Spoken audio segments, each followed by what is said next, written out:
Hello friends, welcome back to my channel angelinecreations. இன்னைக்கு நம்ம strawberry dart எப்படி பண்ணுறதுன்னு பார்க்க போகிறோம். இதுக்கு முன்னாடியே சாக்லேட் டார்ட் எப்படி பண்ணுறதுன்னு காட்டியிருந்தேன். அப்போ அந்த வீடியோவில் எக்லெஸ் டார்ட் ஷெல் எப்படி செய்கிறதுன்னு கேட்டிருந்தாங்க. ஸோ அவங்களுக்காக இன்றைக்கி எக்லெஸ் டார்ட் ஷெல் எப்படி செய்கிறதுன்னு பார்க்கலாம்.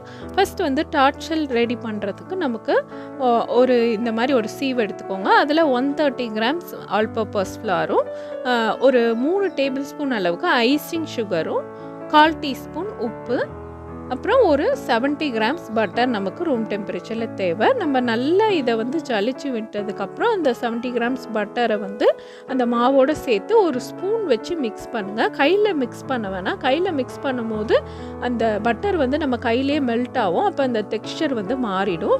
இந்த மாதிரி ஸ்பூனில் ஜஸ்ட் அந்த பட்டர் மிக்ஸ் ஆகி ஒரு சாண்டு மாதிரி ஒரு டெக்ஸ்சருக்கு வர மாதிரி நம்ம மிக்ஸ் பண்ணால் போதும். இந்த மாதிரி மிக்ஸ் பண்ணதுக்கப்புறம் நல்ல ஐஸ் கோல்டு வாட்டர் எடுத்துக்கோங்க. வாட்டர் ஒரு 1 to 2 டீஸ்பூன் அவ்வளோதான் தேவைப்படும்.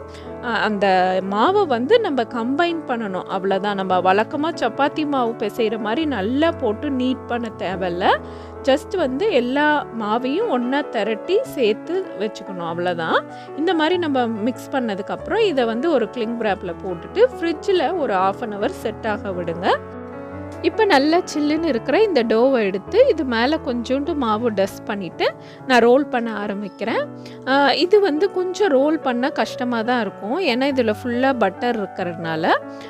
அதோடு இந்த மாவு நீங்கள் ரொம்ப ரோல் பண்ண கஷ்டமாக இருந்தால் மேலே ஒரு பார்ச்மெண்ட் பேப்பர் வச்சு நீங்கள் ரோல் பண்ணலாம்.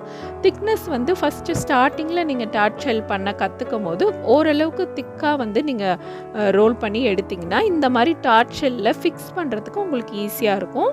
எடுத்த உடனே ரொம்ப தின்னாக நீங்கள் பண்ணையில் உங்கள் டார்ட் ஷெல் எடுத்து போடும் போது கிழிஞ்சிடும். ஸோ ஓரளவுக்கு திக்னஸாக நீங்கள் போட்டுட்டு நல்ல ஜென்டிலாக சுற்றிலும் அந்த டிசைன் கரெக்டாக இம்ப்ரிண்ட் ஆகிற மாதிரி நீங்கள் ப்ரெஸ் பண்ணி விட்டுக்கோங்க. ப்ரெஸ் பண்ணிவிட்டு எக்ஸஸாக இருக்கிற அந்த மாவை ஒரு கத்தி வச்சு இந்த மாதிரி கட் பண்ணி எடுத்துக்கோங்க. இந்த எக்ஸஸாக இருந்த மாவை நீங்கள் ரோல் பண்ணி கிளிங் ரேப்பில் போட்டுட்டு நீங்கள் ஃப்ரிட்ஜில் வச்சுக்கோங்க. இது நம்ம திரும்ப வேறு மினி டார்ட் ஷெல் அதுக்கப்புறம் பேஸ்ட்ரி வேறு ஏதாவது பண்ணுறதுக்கு யூஸாக இருக்கும்.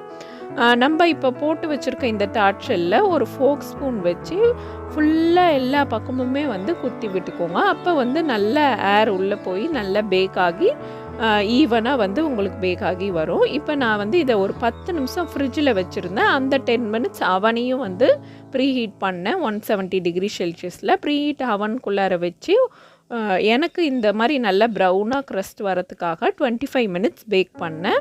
ஒவ்வொரு அவனும் வேரி ஆகும், அதுக்கேற்ற மாதிரி நீங்கள் பேக் பண்ணி எடுத்துக்கோங்க. அடுத்ததான் நம்ம ஸ்ட்ராபெரி க்ரஷ் எப்படி செய்கிறதுன்னு பார்க்க போகிறோம்.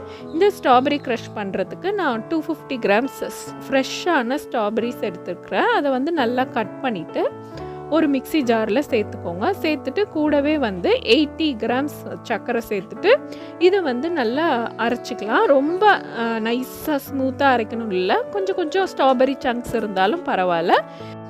இப்போ அரைச்ச இந்த ஸ்ட்ராபெரி பியூரியை நான் ஒரு நான்ஸ்டிக் பேனில் போட்டு இதை ஆன் பண்ணி நல்லா கொதிக்க விடுறேன். இது கொஞ்சம் நேரத்தில் கொதித்து நல்ல ஒரு கிரேவி மாதிரி ஒரு கன்சிஸ்டன்சியில் திக்காகிட்டு வரும். அந்த ஸ்டேஜில் இதில் நம்ம ஒரு 1/2 டீஸ்பூன் லெமன் ஜூஸ் சேர்த்துக்கணும். அது எதுக்குன்னா நம்ம போட்ட அந்த சக்கரை மறுபடியும் கிறிஸ்டல் ஆகாமல் இருக்கிறதுக்கு. அது கூடவே 1 டீஸ்பூன் கார்ன்ஸ்டார்ச்சோட 1/2 டீஸ்பூன் தண்ணி ஊற்றி ஒரு ஸ்லரி ரெடி பண்ணியிருந்தேன். அந்த ஸ்லரியை ஊற்றி நல்லா மிக்ஸ் பண்ணி அந்த கார்ன்ஸ்டார்ச் குக் ஆகிறதுக்கு ஒரு 2 minutes விடுங்க. இந்த அளவுக்கு நல்லா திக்காக குக் ஆன பிறகு ஸ்டவ்வை சுவிட்ச் ஆஃப் பண்ணி இதை பாட்டில் பண்ணி வச்சுக்கிட்டு நீங்கள் நிறைய டெசர்ட்டில் இதை கேக் ஃபில்லிங்க்கெலாம் நீங்கள் யூஸ் பண்ணலாம். இப்போ ஸ்ட்ராபெரி க்ரஷ் ரெடியாக இருக்க மாதிரி நான் ஏற்கனவே பேஸ்ட்ரி க்ரீமும் ரெடி பண்ணி வச்சுருந்தேன். அந்த பேஸ்ட்ரி க்ரீமை ஒரு பைப்பிங் பேக்கில் ஃபில்லப் பண்ணிக்கிறேன். இந்த பேஸ்ட்ரி க்ரீமோட ரெசிபி நான் தனியாக ஒரு வீடியோவை உங்களுக்கு அப்லோட் பண்ணுறேன். இப்போ இதை ஃபில்லப் பண்ணி எல்லாமே ரெடியாக இருக்குது. இப்போ நம்ம டார்ட்டை நம்ம ஃபில்லிங் பண்ணிடலாம். டார்ட்டை ஃபில் பண்ணுறதுக்கு முன்னாடி இந்த மாதிரி ஃப்ரெஷ் ஸ்ட்ராபெரிஸ் கொஞ்சம் ஸ்லைஸ் பண்ணி எடுத்து வச்சுருக்கேன். அதில் சுகரோட சிரப் திக்காக பண்ணிவிட்டு அதை கோட் பண்ணிக்கோங்க. ஒவ்வொரு ஸ்ட்ராபெரி ஸ்லைஸஸ் மேலேயும் கோட் பண்ணிட்டா அந்த ஸ்ட்ராபெரி ஸ்லைஸ் நல்ல கிளேஸாக நல்ல லுக்காகவும் இருக்கும், அதே சமயம் ஃப்ரெஷ்ஷாகவும் இருக்கும் ரொம்ப நேரத்துக்கு. ஸோ இப்போ நல்லா ஆறின பிறகு என்னோடய டார்ட் ஷெல்லேருந்து அந்த டார்ட் ஈஸியாக ரிமூவ் ஆகி வந்துருச்சு. இப்போ ரிமூவ் பண்ண இந்த டார்ட் ஷெல் மேலே நல்லா ஆறின பிறகு தான் நம்ம வந்து இந்த ஃபில்லிங் எல்லாம் போடணும். அப்போ தான் வந்து அது கரெக்டாக நமக்கு இருக்கும். ஃபஸ்ட்டு வந்து நான் ஸ்ட்ராபெரி க்ரஷ் போட்டுக்கிறேன். இந்த க்ரஷ் போட்டுட்டு நம்ம திரும்பி கொண்டு போய் ஃப்ரிட்ஜில் வச்சுட்டு திருப்பி எடுத்துகிட்டு வந்தும் செட் பண்ணலாம். பட் நான் வந்து இன்றைக்கி அப்படியே தான் வந்து போட்டிருக்கேன். ஸோ இப்போ பேஸ்ட்ரி க்ரீம் வந்து ஒரு பக்கத்தில் நான் போட்டிருக்கேன். இந்த பேஸ்ட்ரி க்ரீம் வந்து ஃபுல்லாகவும் நீங்கள் ஒரு லேயராகவும் போடலாம். அதுக்கப்புறம் நம்ம கிளேஸ் பண்ண இந்த ஸ்ட்ராபெரிஸ் எல்லாத்தையும் மேலே டெக்கரேட் பண்ணிவிட்டு அவ்வளோதான், நம்மளோட டார்ட் வந்து முடிஞ்சிருச்சு. இப்போ இந்த டார்ட்டை கொஞ்சம் நேரம் ஃப்ரிட்ஜில் அட்லீஸ்ட் ஒரு 1/2 hour ஆச்சும் ஃப்ரிட்ஜில் வச்சு சில் பண்ணிவிட்டு அதுக்கப்புறம் கட் பண்ணிங்கன்னா உங்களுக்கு கட் பண்ணுறதுக்கு ஈஸியாக இருக்கும். சர்வ் பண்ணி சாப்பிடும் போதும் நல்லாயிருக்கும். நான் இதை கட் பண்ணி காட்டுறேன், எந்த அளவுக்கு அந்த டார்ட் ஷெல் வந்து நல்ல ஃப்ளேக்கியாக இருக்குது அப்படின்னு சொல்லி உங்களுக்கு காட்டுறேன். இந்த ரெசிபியை வந்து நீங்கள் ட்ரை பண்ணி பாருங்கள். ரொம்பவே ஈஸியாக சிம்பிளாக வீட்டில் இருக்க இன்க்ரீடியன்ட்ஸ் வச்சு சூப்பரான ஒரு ஸ்ட்ராபெரி டார்ட் நம்ம செஞ்சிடலாம். ஸோ இந்த ரெசிபியை ட்ரை பண்ணி பார்த்துட்டு எப்படி வந்ததுன்னு கமெண்ட் செக்ஷனில் சொல்லுங்கள். இந்த வீடியோ உங்களுக்கு பிடிச்சிருந்தா லைக், கமெண்ட், ஷேர் மற்றும் ஏஞ்சலின் கிரியேஷன் சேனலுக்கும் சப்ஸ்கிரைப் பண்ணுங்கள். தேங்க்ஸ் ஃபார் வாட்சிங்.